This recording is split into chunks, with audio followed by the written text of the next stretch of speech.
Aukštaitijos širdyje, Palūšėje, įsikūręs unikalus istorinių augalų sodas biblioteka. Tai vieta, kur susitinka gamta, istorija ir kultūra. Šis sodas sukurtas priminti, kokią svarbią vietą augalai užėmė Lietuvos kaime, miestuose ir dvaruose. Čia puoselėjami šimtmečių tradicijas menantys augalai, nuo paprasto kaimo darželio gėlių iki ištaigingų tvarų rožių. Augalų grupės eksponuojamos 3 atskiruose želdynuose. Paryškinama augalų įvairovė bei jų komponavimo ypatumai. Kaimo augalų bibliotekoje žydi liaudies dainose ir tradicijose minimi augalai. Miesto augalų bibliotekoje augalai atranda naują gyvenimą šiuolaikinėje aplinkoje.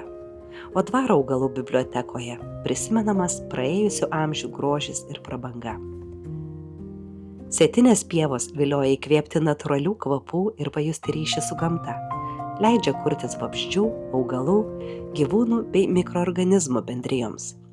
Tai gyva enciklopedija, kur kiekvienas augalas saugo istoriją ir kviečia ją atrasti. Istorinio augalų sodas biblioteka – tai gyva Lietuvos atmintis, sujungianti praeitį ir dabartį. Atraskite, įkvėpkite, pajauskite.